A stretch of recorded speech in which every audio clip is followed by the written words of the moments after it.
భద్రతకు కోట్లు వెచ్చించే రాష్ట్ర ప్రభుత్వం ఒకరి విషయంలో మాత్రం నిమ్మకు నీరెత్తినట్టు వ్యవహరిస్తోంది.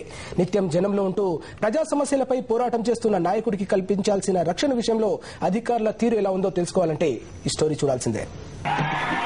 జగన్ ఈ ఒక్క పేరు చాలు. రాష్ట్రంలో ఏ మూల ఎవరిని అడిగినా చెప్పే సమాధానం ఒక్కటే, ఎప్పుడూ జనంతోనే ఉంటాడాయన అన్నది అందరి సమాధానం.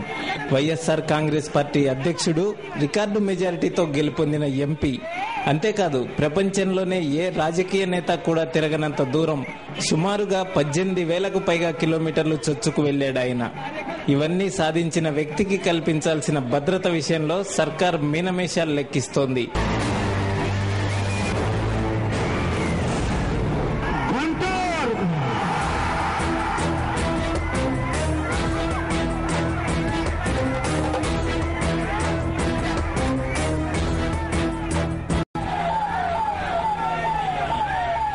ఇందుకు తాజా ఉదాహరణే జగన్ సంగారెడ్డి టూర్.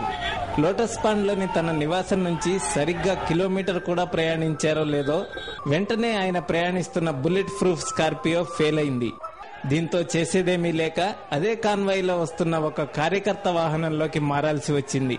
అయితే ఈ వాహనం ఇలా ఫెయిల్ అవ్వడం ఇది మొదటిసారి కాదు.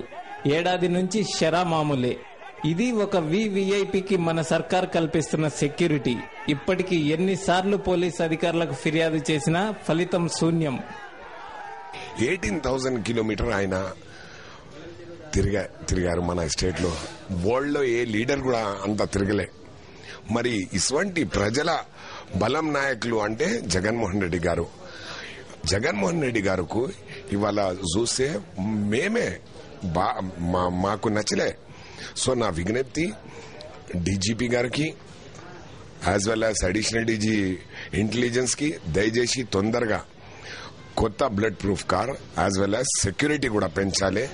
ఇదే వాహనం రిపేర్ చేయించి పంపుతున్నారే తప్ప కొత్తది మాత్రం ఇవ్వడం లేదు. హైదరాబాద్ నుంచి సంగారెడ్డికి దాదాపు 2.5 గంటల పాటు ప్రతి చోట వేలాది మంది అభిమానులు, కార్యకర్తల్ని పలకరిస్తూ సాగిన టూర్ అంతా సవ్యంగా సాగింది కాబట్టి సరి. లేదంటే ఏంటి పరిస్థితి? ఇకనైనా ప్రభుత్వం కళ్లు తెరిచి నిజమైన ప్రజానాయకుడి భద్రత విషయంలో కాస్తంత మేల్కొంటే మంచిదని పలువురు వైఎస్ఆర్ కాంగ్రెస్ పార్టీ కార్యకర్తలు, నేతలు అభిప్రాయపడుతున్నారు.